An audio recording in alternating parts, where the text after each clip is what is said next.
Welcome to Kanishka IAS academy Hyderabad. మనం ప్రత్యేక majority మరియు సగానికంటే ఎక్కువ రాష్ట్రాల ఆమోదంతో సవరించేటటువంటి అంశాలను గురించి ఈ రోజు క్లాసులో చర్చించుకుంటున్నాం. ప్రత్యేక మెజారిటీ మరియు సగానికంటే ఎక్కువ రాష్ట్ర ప్రభుత్వాల ఆమోదంతో సవరించేటటువంటి అంశాలు చూడమా.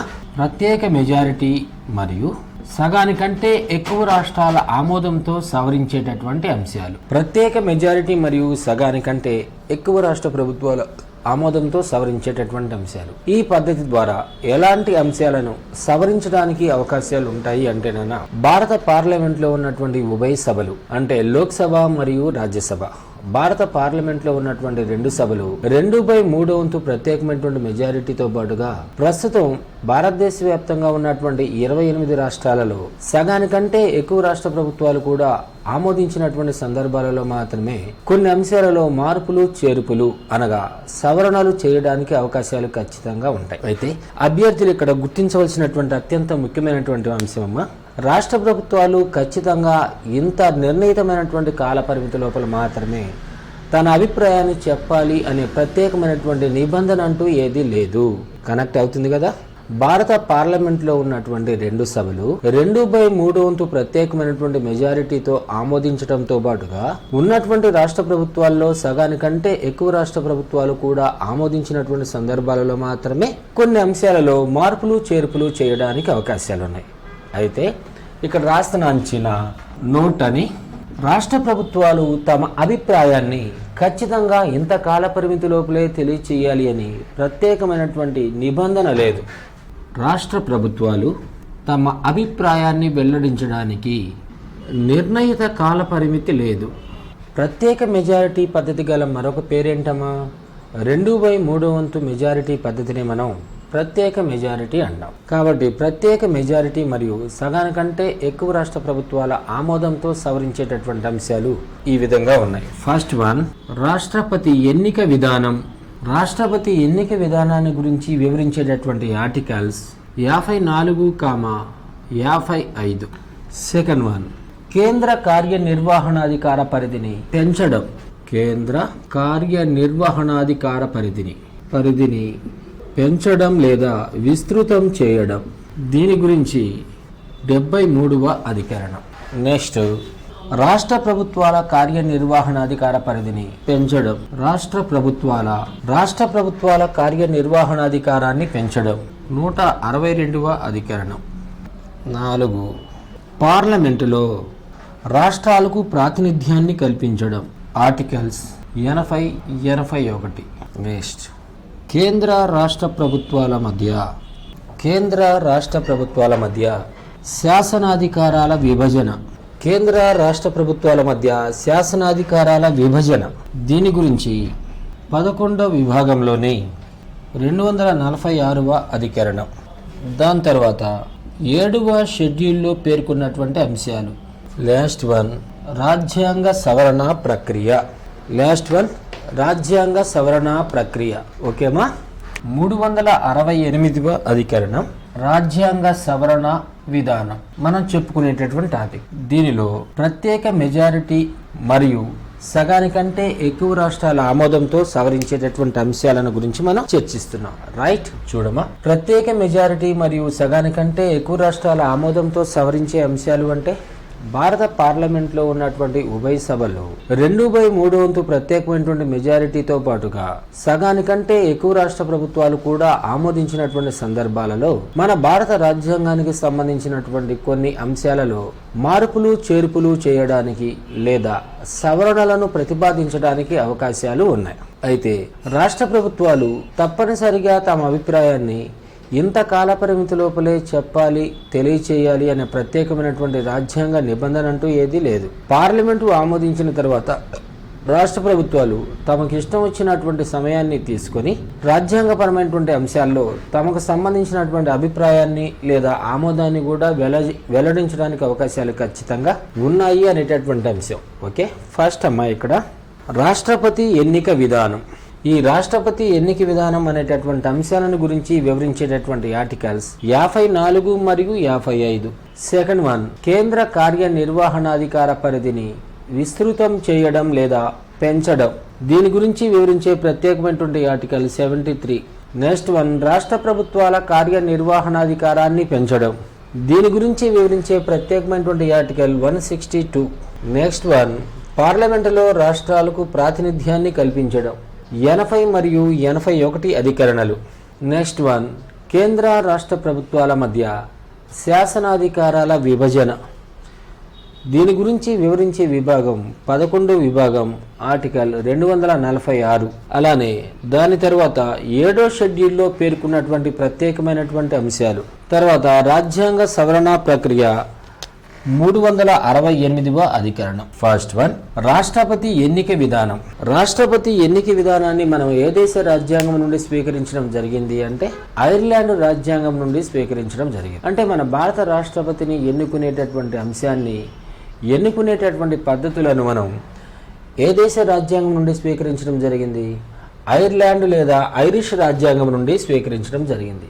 వీటి గురించి వివరించే ప్రత్యేకమైనటువంటి ఆర్టికల్స్ 54 మరియు 55 అన్నాను.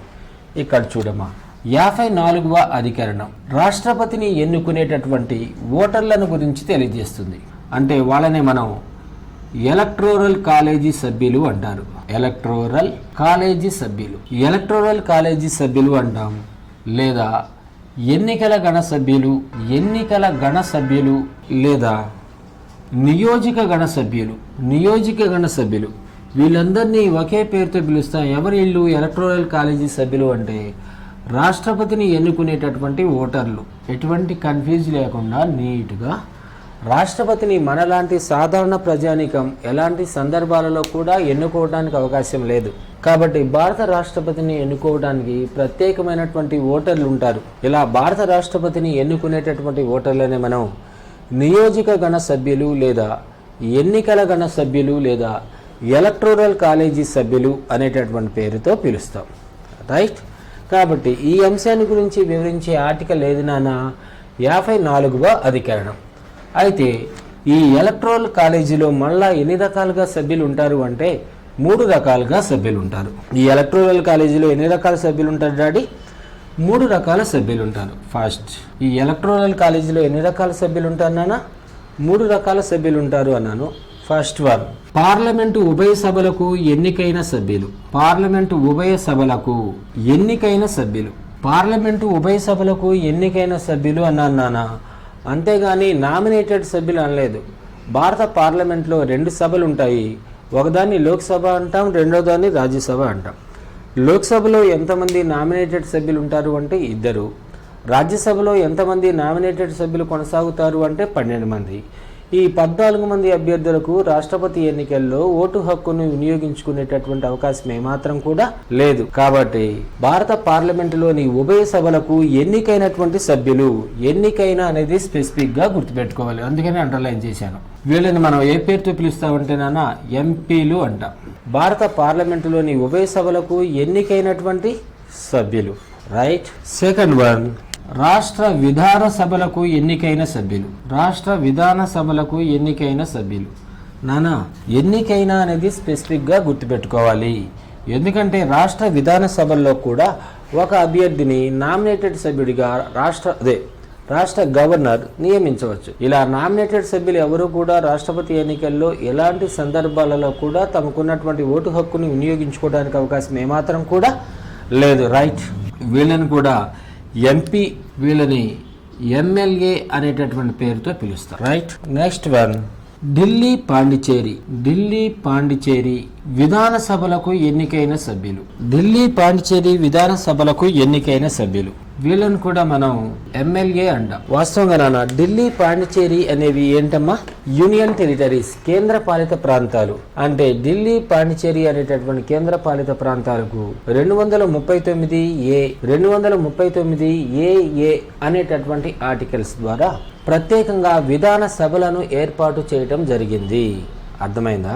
ఢిల్లీ పాండిచేరి అనేటటువంటి కేంద్ర పాలిత ప్రాంతాలకు 239A 239AA అనేటటువంటి ఆర్టికల్స్ ద్వారా ప్రత్యేకంగా విధాన సభలను ఏర్పాటు చేయడం జరిగింది. ఇలా ఢిల్లీ పాండిచేరి విధాన సభలకు ఎన్నికైనటువంటి సభ్యులు కూడా రాష్ట్రపతి ఎన్నికల్లో తమ ఓటు హక్కును వినియోగించుకోవచ్చును. ఇలా రాష్ట్రపతి ఎన్నికల్లో ఓటు హక్కును వినియోగించుకునేటటువంటి ఓటర్లను మనం ఏ పేరుతో పిలిచాం?